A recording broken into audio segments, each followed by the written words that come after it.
من سمع الله به ومن يرائي الله به.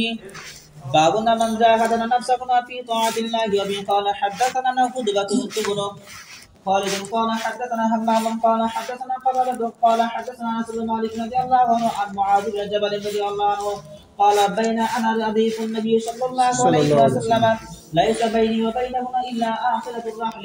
فقال يا معاذ قلت لبيك يا رسول الله وسعديك. ثم سار ساعة ثم قال يا معاذ قلت لبيك يا رسول الله وسعديك.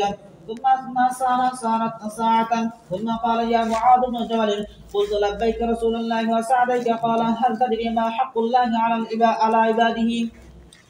قلت الله ورسوله أعلم. قال حق الله على عباده أن يعبدوه ولا يشركوا به شيئا. ثم سار ساعة ثم قال يا معاذ بن جبل قلت لبيك ورسول الله وسعديك.